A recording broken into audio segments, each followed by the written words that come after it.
Hello दोस्तों, परीक्षा मंथन के लेखपाल रिवीजन सीरीज में आज ग्राम्य समाज एवं ग्राम्य विकास के अंतर्गत ग्राम्य विकास और भूमि सुधार हम पढ़ेंगे।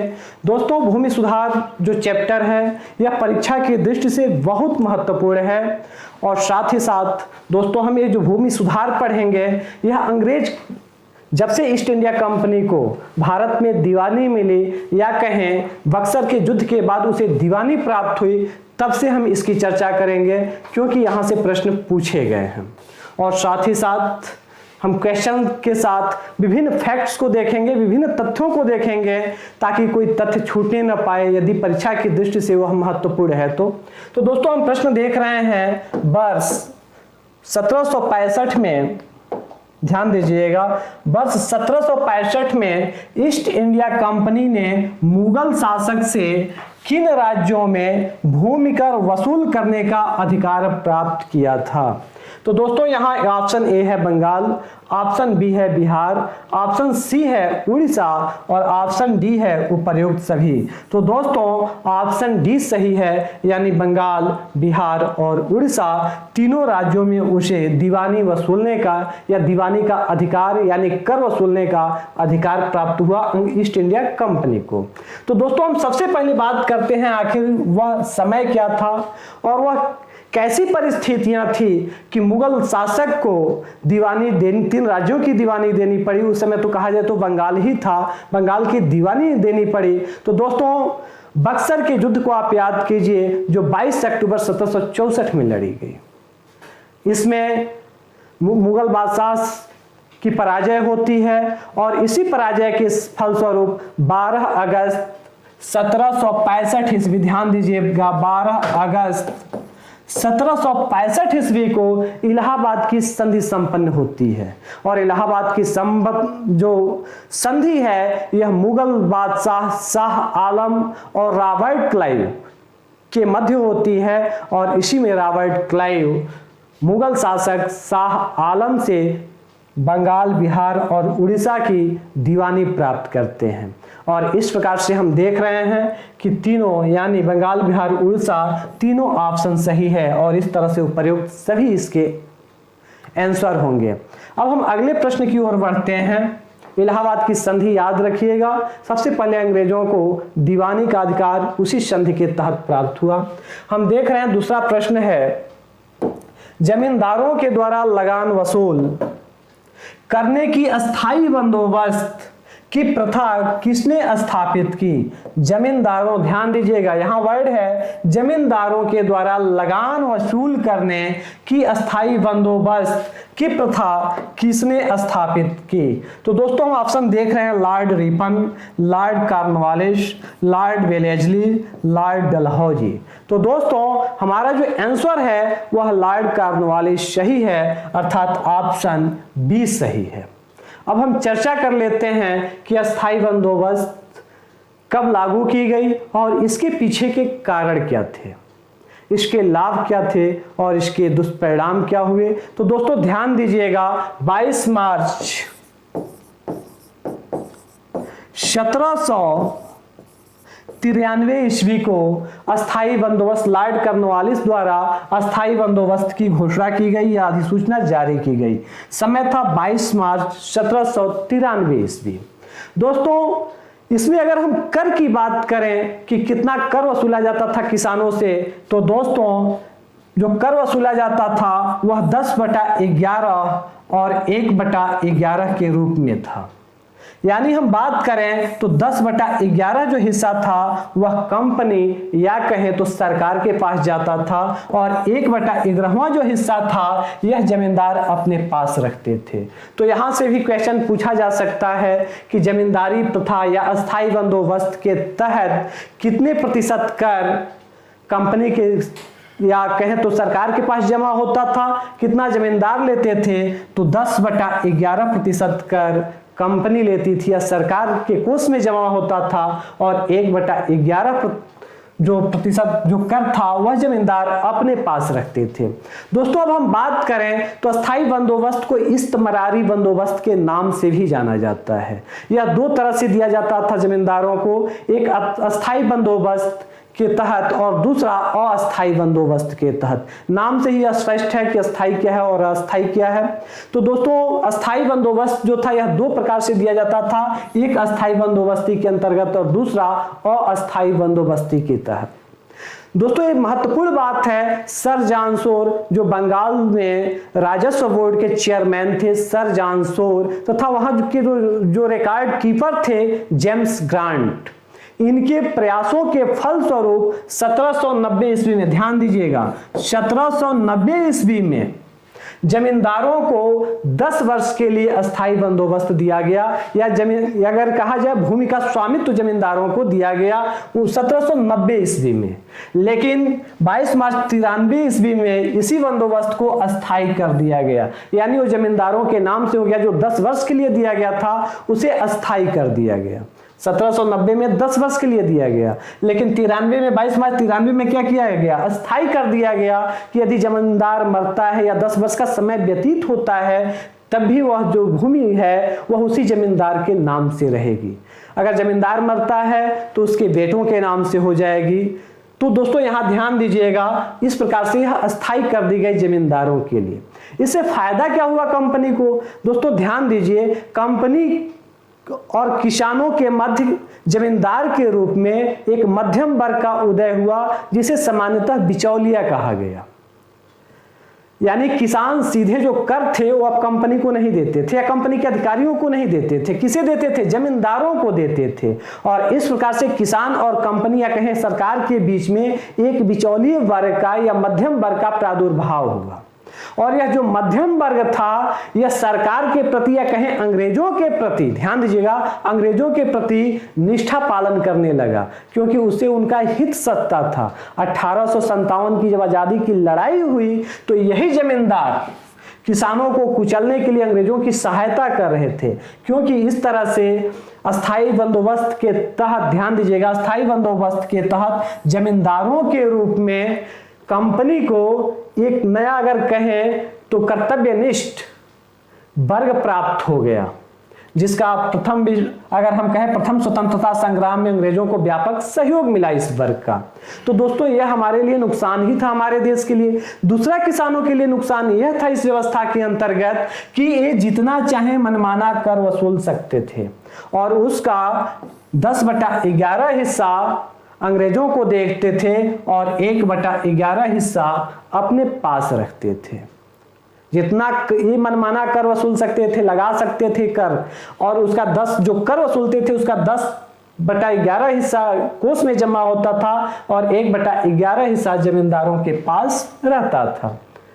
आगे हम बात करें तो दोस्तों ध्यान दीजिएगा, इससे किसानों की दुर्दशा हुई, कृषि प्रभावित हुआ, जमींदारों का अत्याचार किसानों पर बढ़ने लगा।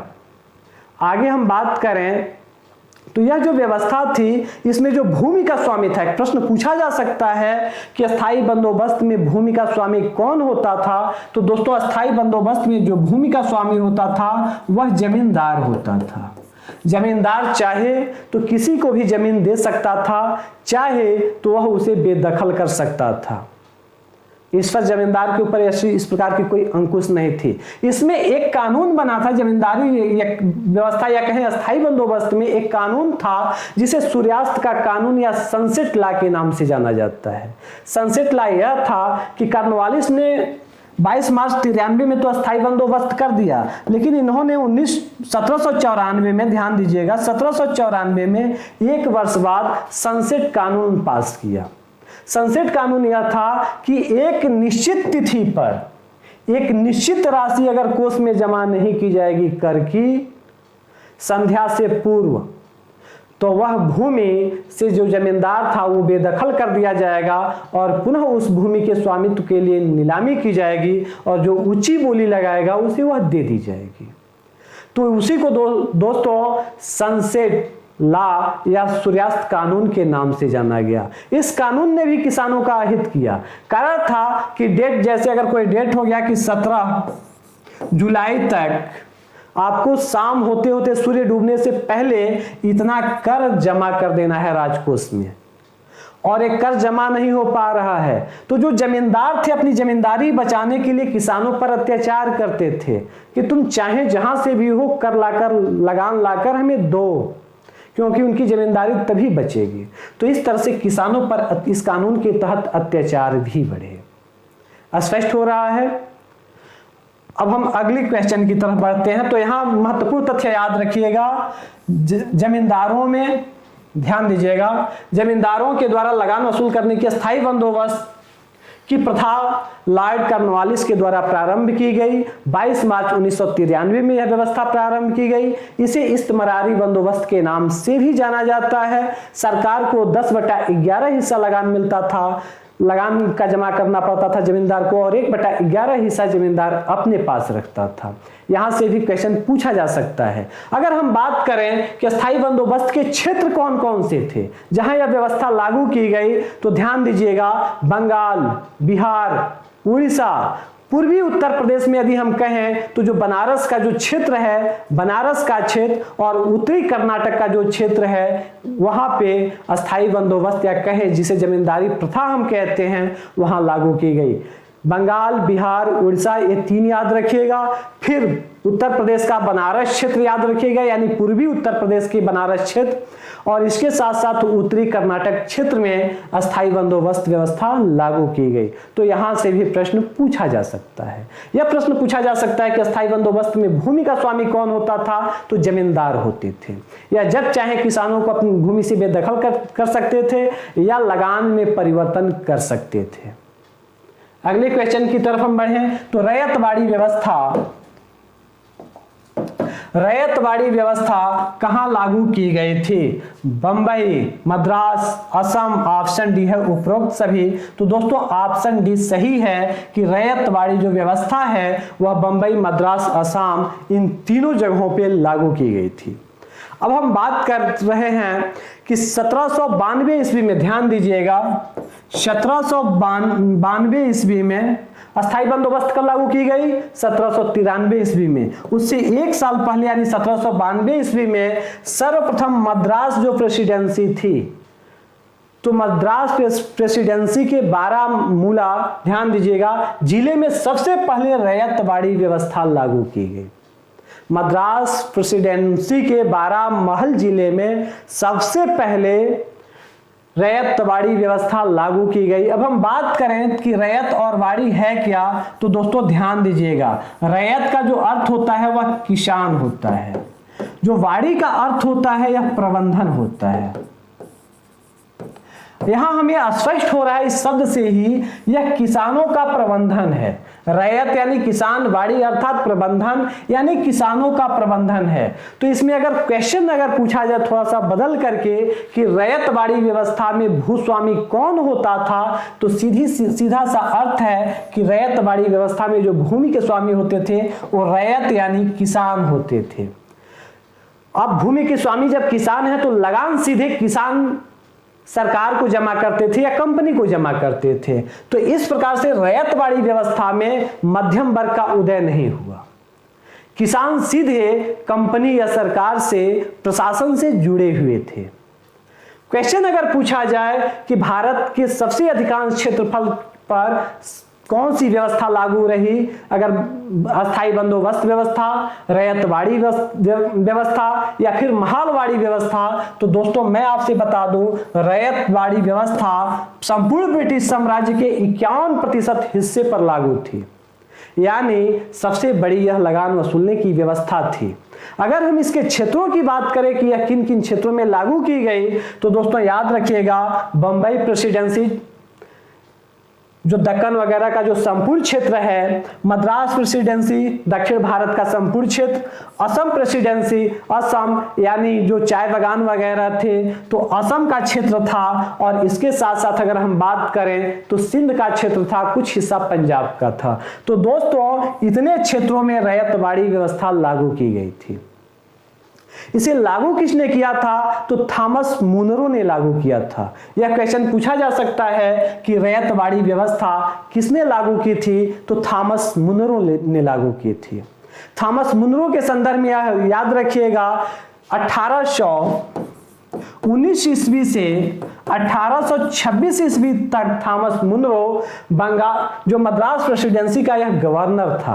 तो 1819 ईस्वी में जब यह मद्रास प्रेसिडेंसी का गवर्नर बना तो 1820 ईस्वी में यानी 1 साल बाद उसने संपूर्ण मद्रास प्रांत पर, मद्रास प्रेसिडेंसी के संपूर्ण क्षेत्र पर उसने रैयतवाड़ी व्यवस्था लागू कर दी, क्योंकि 1792 ईस्वी में रैयतवाड़ी व्यवस्था का प्रारंभ थॉमस मुनरो ने ही किया था बारामहल जिले में, और जब गवर्नर बना तो उसने संपूर्ण मद्रास पर यह व्यवस्था लागू कर दी। उसके बाद धीरे धीरे मुंबई प्रेसिडेंसी, आसाम, सिंध क्षेत्र में यह व्यवस्था लागू हो गई। तो दोस्तों यह याद रखिएगा, संपूर्ण मद्रास प्रेसिडेंसी में यह व्यवस्था कब लागू की गई? तो 1820 ईस्वी में, लेकिन सर्वप्रथम 1792 ईस्वी में बारामहल जिले में यह व्यवस्था लागू की गई थी। अब हम बात करें तो ब्रिटिश भारत के कुल भूभाग का या ब्रिटिश साम्राज्य के कुल भूभाग का, भारत पर जो साम्राज्य था उसमें पाकिस्तान भी तो इसमें था, बांग्लादेश भी था, तो 51% हिस्से पर यह व्यवस्था लागू थी। इस व्यवस्था में बिचौलियों को कोई जगह नहीं दिया गया था, साथ ही साथ इसमें कोई मध्यस्थ नहीं था। इसमें किसान स्वयं भूमि के मालिक हुआ करते थे, और इसमें जो ध्यान दीजिएगा, रैयतवाड़ी व्यवस्था में जो लगान वसूलने या कर वसूलने की जो व्यवस्था की गई वह भूमि के उपजाऊ के आधार पर की गई। यदि भूमि उपजाऊ है, अत्यधिक उपजाऊ है, तो उस भूमि पर अधिक लगान लगेगा, जो भूमि कम उपजाऊ है उस भूमि पर कम लगान लगेगा। यानी भूमि के उपजाऊ के आधार पर, उर्वरता के आधार पर इसमें कर की व्यवस्था की गई। हम अगले प्रश्न की ओर बढ़ें तो हम देख रहे हैं महालवाड़ी व्यवस्था। महालवाड़ी व्यवस्था में मालगुजारी किसके द्वारा वसूल की जाती थी? यहाँ मालगुजारी की बात है कि किसके द्वारा वसूला जाता था महालवाड़ी व्यवस्था में। यहाँ है मुखिया के द्वारा, नंबरदार के द्वारा, सरदार के द्वारा, सरपंच के द्वारा। तो दोस्तों ऑप्शन बी सही है, नंबरदार के द्वारा वसूला जाता था। जो महालवाड़ी व्यवस्था थी इसमें जो कर वसूलते थे उन्हें नंबरदार कहा जाता था, और नंबरदार ही कर वसूल करके ब्रिटिश कोष में जमा करते थे। सबसे हम बात करें तो यह व्यवस्था सर्वप्रथम आगरा क्षेत्र और अवध क्षेत्र में 1833 ईस्वी में लागू की गई। आगरा और अवध क्षेत्र में 1833 ईस्वी में महालवाड़ी व्यवस्था लागू की गई। हम महालवाड़ी का अगर अर्थ देखें तो महाल का अर्थ होता है गांव, वाड़ी का अर्थ होता है प्रबंधन। यहां हम देख रहे हैं कि महालवाड़ी का शाब्दिक अर्थ हुआ गांव का प्रबंधन, यानी जो भूमि का स्वामित्व होता था वह गांव के अधीन होता था। यानी भूमि पर का मालिकाना है किसका होता था? किसी एक व्यक्ति विशेष के न होकर, जैसे रैयतवाड़ी में हमने देखा कि किसान भूमि के मालिक होते थे। अस्थाई बंदोबस्त में या जमींदारी प्रथा में हमने देखा कि जमींदार भूमि के स्वामी होते थे। तो महालवाड़ी में जो भूमि के स्वामी होते थे वह गांव, संपूर्ण गांव होता था। यहाँ कोई एक व्यक्ति नहीं होता था। गांव के संपूर्ण भूमि पर संपूर्ण गांव का अधिकार होता था, और इस कर को वसूलने के लिए या इस लगान को वसूलने के लिए नंबरदार होते थे। गांव का मुखिया होते हैं, सरपंच होते हैं, लेकिन एक कर नहीं वसूलते थे। कर वसूलने का कार्य नंबरदार करते थे और यही जमा भी करते थे। तो दोस्तों ध्यान दीजिएगा, यह व्यवस्था आगरा, अवध क्षेत्र और बाद में इसका विस्तार करके मध्य प्रदेश के कुछ हिस्सों तक इसका विस्तार किया गया। और इस तरह से अगर हम देखें तो संपूर्ण क्षेत्रफल पर रैयतवाड़ी 51% क्षेत्रफल पर था। उसके बाद दूसरा नंबर है तो महालवाड़ी व्यवस्था दूसरे नंबर पर है, और इसके बाद जमींदारी व्यवस्था कहें तो यह तीसरे नंबर पर आता है। अब हम अगले प्रश्न की ओर चलते हैं। इस प्रश्न में ध्यान यह भी आप दीजिएगा कि अगर गांव का कोई व्यक्ति खेती नहीं करना चाहता है, या अगर गांव में कोई व्यक्ति रह रहा है और अपनी खेती बाड़ी छोड़ करके दूसरे गांव में चला गया, उसने गांव छोड़ दिया, तो आखिर उसके जमीन का क्या होगा? जमीन का मालिकाना हक किसके पास जाएगा? तो दोस्तों उस जमीन गांव के नाम से हो जाती थी। वह सार्वजनिक संपत्ति यानी गांव की संपत्ति घोषित की जाती थी, गांव की संयुक्त संपत्ति घोषित की जाती थी। अगर इस व्यवस्था में अगर कोई सामूहिक बगीचा होता था, अगर बात करें कोई भी कुआं होता था या कोई भी सार्वजनिक जगह अगर होता था, तो उस पर पूरे गांव का समान अधिकार होता था। कोई ये नहीं कह सकता था कि इस पर उसका हक है। लेकिन अगर हम महालवाड़ी की बात करें तो अगर कुआं जिसके जमीन में है उस ध्यान दीजिएगा, अगर महालवाड़ी की बात करें तो कुआं जिस गांव में है उस पूरे गांव की है। अगर रैयतवाड़ी की बात करें तो कुआं जिसकी किसान के जमीन में है उसकी है। और अगर जमींदारी प्रथा में अगर हम कुएं की बात करें तो उस पर जमींदार का अधिकार होता था। अगले क्वेश्चन की हम आगे बढ़े तो हम देख रहे हैं जमींदारी बंदोबस्त किसके अंतर्गत दी जाती थी। ऑप्शन ए है अस्थाई बंदोबस्त, ऑप्शन बी है अस्थाई बंदोबस्त, ऑप्शन सी है ए और बी दोनों, ऑप्शन डी है इनमें से कोई नहीं। तो दोस्तों अस्थाई बंदोबस्त पढ़ाते समय मैंने कहा ही था यह दो तरह से दी जा सकती है, अस्थाई तरीके से और अस्थाई तरीके से। और इस तरह से और अस्थाई बंदोबस्त देने के दो माध्यम थे, अस्थाई और अस्थाई। तो इस तरह से जो ऑप्शन सी है ए और बी दोनों यह सही है। हम अगले प्रश्न की ओर बढ़ें तो हम देख रहे हैं निम्नलिखित में से किसका भूस्वामी से कोई सीधा संबंध नहीं होता है। निम्नलिखित में से किसका भूस्वामी से कोई सीधा संबंध नहीं होता है। पहला है काश्तकार, ऑप्शन ए है काश्तकार, ऑप्शन बी है उप काश्तकार, ऑप्शन सी है भूस्वामी, ऑप्शन डी है इनमें से कोई नहीं। तो दोस्तों याद रखिएगा निम्नलिखित में से किसका भूस्वामी से कोई सीधा संबंध नहीं होता है। तो दोस्तों उप काश्तकार का जो संबंध होता है वह सीधे भूस्वामी से नहीं होता है। अगर हम काश्तकार की बात करें तो यह जमींदारी व्यवस्था की एक प्रमुख विशेषता है। काश्तकार कौन होते हैं? तो दोस्तों जो जमींदारों से जमीन लेकर कृषि कार्य स्वयं करते हैं उन्हें काश्तकार कहा जाता है। काश्तकार की अपनी निजी भूमि नहीं होती है, अर्थात काश्तकार भूस्वामी नहीं होते हैं। भूस्वामी यहाँ जमींदार होता है, काश्तकार उससे जमीन लेकर उसके बदले में वह कार्य देता है, मालगुजारी देता है और उस जमीन पर वह कृषि कार्य करता है। और वह व्यक्ति जो कृषि कार्य कर रहा है जमीन लेकर वह काश्तकार कहा जाता है। तो अगर हम इसमें देखें तो तीन तरह के काश्तकार हमारे सामने आते हैं। पहला है बेदखली काश्तकार। बेदखली काश्तकार, बेदखली काश्तकार का अर्थ हुआ कि ऐसे काश्तकार होते थे जिनको अगर एक बार जमीन ले लिए हैं तो वह उन्हें बेदखल नहीं किया जा सकता है उस जमीन से। वो जब तक चाहें उस जमीन पर वह कृषि कार्य करते रहेंगे और जो नियत किया गया है लगान वह देते रहेंगे। दो ही कंडीशन है, या तो लगान देना बंद कर दे तब उन्हें बेदखल किया जा सकता है, नहीं तो फिर जब वो चाहें तब छोड़ सकते हैं। लेकिन ये दोनों कंडीशन वो पूरा कर रहे हैं तो उन्हें बेदखल नहीं किया जा सकता है। दूसरा है ध्यान दीजिएगा, पहला बेदखली काश्तकार, दूसरा है यथेष्ट काश्तकार और तीसरा है उप काश्तकार।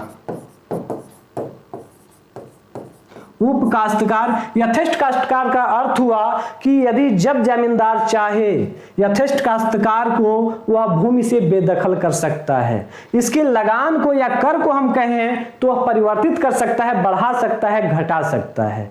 लेकिन बेदखली में हटा भी नहीं सकता है और लगान में परिवर्तन भी नहीं कर सकता है। लेकिन यथेष्ट जो काश्तकार होते हैं उनके लगान में परिवर्तन किया जा सकता है, उन्हें हटाया जा सकता है। उप काश्तकार कौन होते हैं? तीसरे वर्ग का काश्तकार कौन सा है? तो हम यहाँ देख रहे हैं उप काश्तकार है। तो उप काश्तकार जो होते हैं सीधे जमींदार से जुड़े हुए नहीं होते हैं।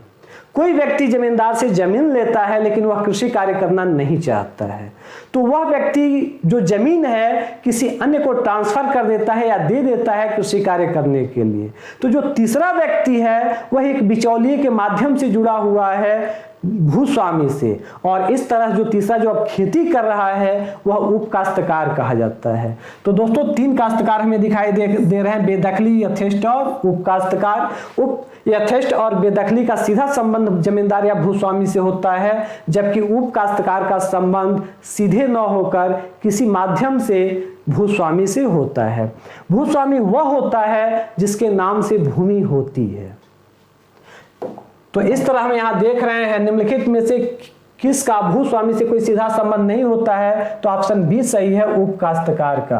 अगला क्वेश्चन है, सरकार भूमि कर कैसे निर्धारित करती है? ऑप्शन ए है क्षेत्रफल के आधार पर, ऑप्शन बी है भूमि की उर्वरता शक्ति के आधार पर, ऑप्शन सी है उपर्युक्त दोनों, ऑप्शन डी है इनमें से कोई नहीं। थोड़ी देर पहले मैंने बताया था कि भूमि की उर्वरता के आधार पर लगान निर्धारित किया जाता था, तो ऑप्शन बी यहां सही है, अर्थात भूमि की उर्वरता शक्ति के आधार पर भूमि कर सरकार द्वारा निर्धारित किया जाता था। आगे हम बात करें तो यदि कोई कृषक अपनी भूमि छोड़ देता था तो वह किसकी संयुक्त संपत्ति हो जाती थी? तो ऑप्शन ए है ग्राम की, ऑप्शन बी है राज्य की, ऑप्शन सी है राजस्व की, ऑप्शन डी है जमींदार की। तो दोस्तों यदि कोई कृषक अपनी भूमि छोड़ देता है तो वह भूमि गांव सभा की हो जाती है, न वह राज्य की होती है, न राजस्व की होती है, न जमींदार की होती है, वह सीधे उस ग्राम सभा की भूमि कहलाती है। अगले प्रश्न की तरफ हम बढ़ें तो अधिया और बटाई शब्दों का प्रयोग किस अभिप्राय से किया जाता है? तो दोस्तों ऑप्शन ए देख रहे हैं ग्रामीण ऋण, ऑप्शन बी देख रहे हैं कृषि कार्य बैठक, ऑप्शन सी देख रहे हैं फसल की साझेदारी, ऑप्शन डी देख रहे हैं ए और सी दोनों। तो दोस्तों अधिया और बटाई शब्दों का प्रयोग किस अभिप्राय से किया जाता है? अधिया का अर्थ हुआ कि भूस्वामी अपनी कृषि की जो जमीन है वह किसी को दे देता है कृषि कार्य करने के लिए, और जो फसल उसमें से पैदा होता है, जो फसल निकलता है, जो अन्न निकलता है, उसे दोनों लोग आधा आधा बांट लेते हैं। आधा भूस्वामी ले लेता है, अधिया नाम ही है, और आधा वह काश्तकार ले लेता है जो कृषि कार्य कर रहा होता है। तो इस तरह से हम देख रहे हैं फसल की साझेदारी यहाँ हो रही है, अन्न की साझेदारी हो रही है। बटाई शब्द भी इसी से संबंधित है कि जो भूमि स्वामी होते हैं किसी को दे देते हैं बटाई के रूप में और निर्धारित कर देते हैं कि इतना हिस्सा हमें चाहिए, और इस तरह से दोनों जो शब्द हैं फसल की साझेदारी से संबंधित हैं। तो यानी ऑप्शन सी सही है। अब हम देखें तो सीमांत जोत कितने की होती है? प्रश्न है सीमांत जोत कितने की होती है? ऑप्शन ए है 1 हेक्टेयर से कम, ऑप्शन बी है 1 से 2 हेक्टेयर, ऑप्शन सी है 2 से 3 हेक्टेयर, ऑप्शन डी है 4 से 5 हेक्टेयर से कम। तो दोस्तों ध्यान दीजिएगा, सीमांत जोत की चर्चा की जा रही है तो यहां से क्वेश्चन कई बार पूछे गए हैं, तो इसे हम थोड़े व्यापक रूप में देख लेते हैं। तो भारत सरकार कृषि भूमि को 5 वर्गों में वर्गीकृत करती है, यानी 5 वर्ग बनाती है। जो पहला वर्ग है, ध्यान दीजिएगा, 1 हेक्टेयर से कम, यानी वे किसान जिनकी भूमि 1 हेक्टेयर से कम है, इन्हें सीमांत किसान कहा जाता है या सीमांत जोत कहा जाता है। सीमांत जोत, जोत की बात हो रही है तो यहां जोत लिखिए। जोत का मतलब है भूखंड क्षेत्र, यानी कितनी भूमि में आप जुताई कर पा रहे हैं, निराई गुड़ाई कर पा रहे हैं। तो 1 हेक्टेयर से कम के कृषि जोत को सीमांत जोत के नाम से जाना जाता है। 1 से अगर 2 हेक्टेयर तक है, अगर 1 से 2 हेक्टेयर तक अगर भूमि है तो इसे लघु जोत के नाम से जाना जाता है, लघु जोत के नाम से जाना जाता है। यदि 2 से 4 है, यदि 2 से 4 हेक्टेयर तक यदि कृषि भूमि है, अगर जोत का आकार है तो इसे अर्ध मध्यम, अर्ध या उप मध्यम जोत के नाम से जाना जाता है। यदि 2 हेक्टेयर से 4 हेक्टेयर के बीच अगर कृषि भूमि है तो अर्ध या उप मध्यम जोत के नाम से इसे जाना जाता है। यदि 4 हेक्टेयर से यदि 10 हेक्टेयर के मध्य यदि कृषि भूमि है तो इसे मध्यम जोत के नाम से जाना जाता है, मध्यम जोत के नाम से जाना जाता है, मध्यम जोत के नाम से जाना जाता है। यदि 10 हेक्टेयर से यदि ऊपर भूमि है, अधिक भूमि है, तो इसे बृहद जोत के नाम से या बड़े जोत के नाम से जाना जाता है। हम देख रहे हैं कि यहाँ 5 वर्गीकरण है। 1 हेक्टेयर से कम सीमांत जोत, 1 से 2 हेक्टेयर लघु जोत जिसे छोटा जोत भी कहते हैं, 2 से 4 हेक्टेयर अर्ध या उप मध्यम जोत के नाम से, 4 से 10 हेक्टेयर के बीच मध्यम जोत होता है, तथा 10 हेक्टेयर से जो ऊपर होते हैं उन्हें बृहद जोत या बड़ी जोत के नाम से जाना जाता है। यानी कृषि भूमि के 5 वर्गीकरण हमारे सामने दिखाई दे रहे हैं। प्रश्न क्या पूछा जा रहा है? सीमांत जोत कितने की होती है? तो दोस्तों यानी 1 हेक्टेयर से कम। इस तरह से ऑप्शन ए सही है। अगर हम बात करें तो सीमांत और लघु जोत यानी 0 से लेकर अगर हम बात करें तो 2 हेक्टेयर से नीचे की अगर जो भूमि है जितने भी पास उनके अगर किसानों की हम बात करें तो भारत में लगभग 85 से 86% जो किसान हैं वह सीमांत एवं लघु जोत के किसान हैं। सीमांत और लघु किसान हैं। जोत की जगह पर आप किसान बोलेंगे तो किसान हो जाएगा, यानी इस किसान के पास इतनी जोत है। सीमांत किसान यानी उसके पास जमीन कितनी है, 1 हेक्टेयर से कम होगी। लघु किसान 1 से 2 हेक्टेयर के बीच में उसके पास जमीन होगी। तो इस तरह हम देख रहे हैं कि पूरे भारत की 85 से 86% जो जोत का आकार है वह सीमांत व लघु जोत के रूप में हमें दिखाई देता है। अगर हम बात करें तो 67% हिस्सा सीमांत जोत है। भारत का 67% हिस्सा सीमांत जोत है, या 67% संपूर्ण किसानों में जो 67% किसान हैं वो सीमांत किसान हैं। 18% अगर हम किसानों की बात करें तो भारत में लघु किसान हैं। 10% की बात करें तो भारत में अर्ध या उप मध्यम किसान हैं। 4% की बात करें तो 4% मध्यम प्रकार के किसान हैं या मध्यम जोतों का आकार है, और सिर्फ 1% बड़े या बृहद जोत हमें दिखाई देते हैं, सिर्फ 1%। और इस तरह से आप इन्हें याद रखिएगा। 67% सीमांत जोत, 18% लघु जोत, ये 2011 की कृषि जनगणना के आधार पर यह आंकड़ा है। 10% 2 से 4 हेक्टेयर वाले किसान अर्ध या उप मध्यम जोत के हैं 10% तक, 4% मध्यम जोत वाले किसान हैं, और सिर्फ 1% बृहद जोत वाले या बहुत बड़े किसान हैं। और इस तरह से आज के क्लास में हमने देखा कि आजादी से पूर्व या ब्रिटिश कंपनी के साथ, ध्यान दीजिएगा, जितने भी प्रश्न अगर बन रहे थे, ब्रिटिश कंपनी के साथ जितने भी प्रश्न बन रहे थे, अस्थाई बंदोबस्त से लेकर महालवाड़ी रैयतवाड़ी व्यवस्था तक, और साथ ही साथ कृषि जोतों के आकार तक, और उससे संबंधित जो भी तथ्य परीक्षा की दृष्टि से उपयोगी थे उन सब पर हमने चर्चा की। फिर इसी एपिसोड में हम अगले क्लास में आपसे मिलेंगे। अगर यह क्लास आपको अच्छी लगी हो तो आप कमेंट जरूर कीजिएगा, साथ ही साथ आप उसे लाइक और शेयर तथा चैनल को सब्सक्राइब करना न भूलिएगा।